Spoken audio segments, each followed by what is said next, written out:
These are facts you can't ignore about the Daniel Robinson case. What's up, YouTube? My name is Shiro and welcome to my channel where I talk all things true crime, missing persons, and I share the untold stories of those in the Black community that need more attention. If you're new here, I want to welcome you. Come on in. Feel free to suss out my vibe, see if you like it, and if you do, hit that subscribe button. If you are a returning subscriber, you already know what's up, fam. So good to have you back in the virtual space once again, and I appreciate you so much. Thank you for your continued support. Daniel Robinson is a 25-year-old geologist who went missing on June 23, 2021, after leaving his work site in the Arizona desert. If you haven't yet, check out the full story in the link below.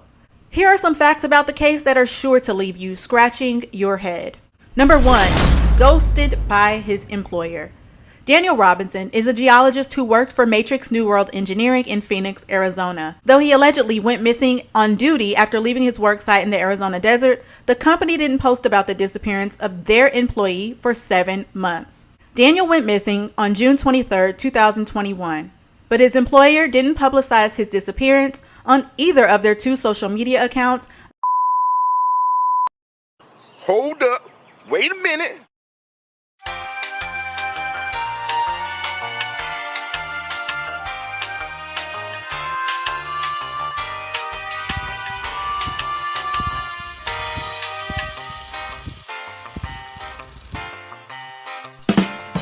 Until February 3rd, 2022, which was National Missing Persons Day. They even had the audacity to include in the post, "We stand with his family and friends and are committed to continue the search to locate him."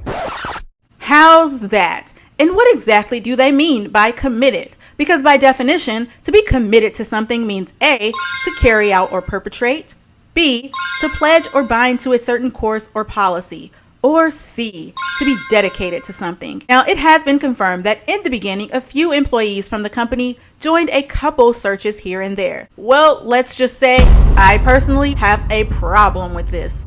I would have expected more. Someone even went as far as to create a new Instagram page back in October of 2021 in the company's name. I guess that was supposed to signify support in the search for Daniel.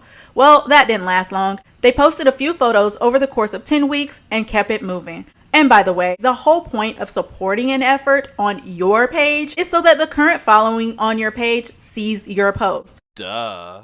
It appears they may have just been covering their asses just in case someone came around later and asked, "Hey, why aren't you guys searching for Daniel?" And that way they could look like they were being the responsible people they aren't. Number 2, allegedly, the job had no safety protocol for their remote workers. Though it's a small firm with about 50 to 200 employees, in September of 2021, Matrix New World Engineering was listed in the top 200 environmental firms by ENR, the Engineering News Record online magazine. According to recordreach.com, it has a current revenue of approximately $32 million. So it appears financially they're doing okay for a growing company. But even though they made a monetary donation in search for Daniel, they have never formed a search party of their own to look for him. Mind you, this is a job which required him to work in remote areas such as the one he was last seen. And there is no evidence to support Daniel even went missing on his own accord, and therefore the possibility he was injured on or abducted from his job site still exists. Allegedly, Matrix New World had no protocol in place for their remote workers to actively verify their location while on duty and has not assumed responsibility for Daniel's disappearance. They have not shown an active interest in this case, and the effort they've put forth, well, at least in my opinion, seems a little bit more political in a sense. Like, let's make an effort just so we don't look like buttholes.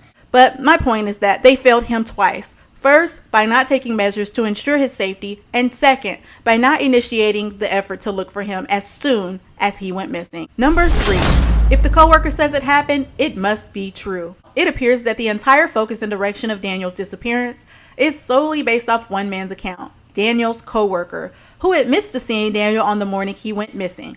Apparently, the Buckeye Police Department has great confidence in his testimony, which in turn, in my opinion, has had a major impact on the direction of this case. But there were contradictions in his statement to investigators with reference to the timeline of events and what happened the morning Daniel disappeared.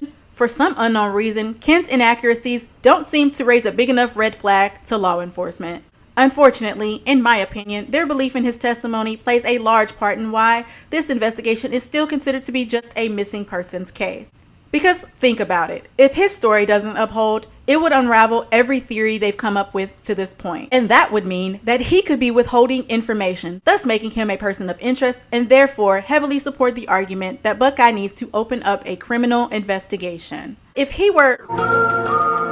You know what? Never mind. I just want to know, why is it that in some cases you find that just because a particular person says something and appears to be a nice person, law enforcement will write it up as the gospel and conduct their entire investigation based off the testimony of one individual? As in the Lauren Smithfield's case, when law enforcement let this random guy walk out of her apartment without properly questioning him because, according to them, he was such a nice guy. And even after finding evidence in her apartment contradicting his statements, nothing was done about it.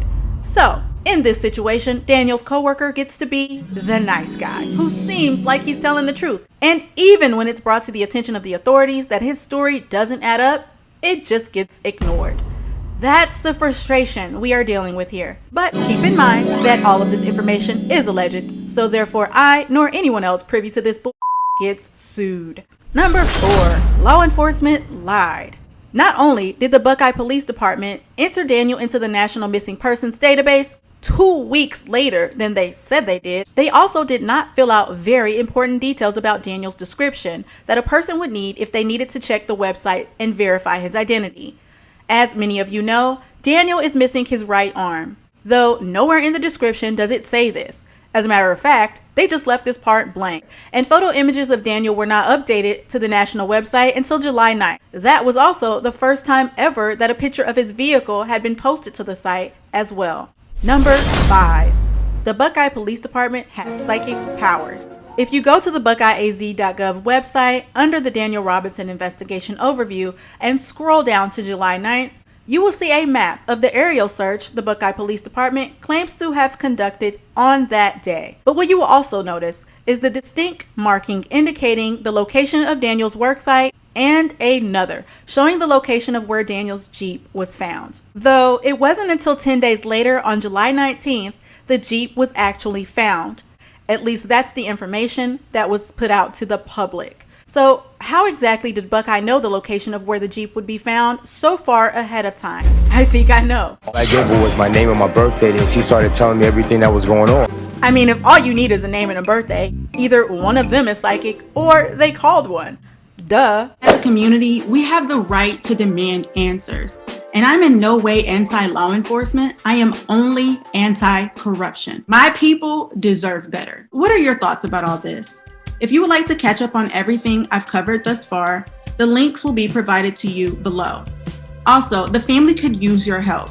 One thing that's needed more than anything right now are your donations. If you would like to find other ways you can support, go to pleasehelpfinddaniel.com. I'll be sure to leave the access link below.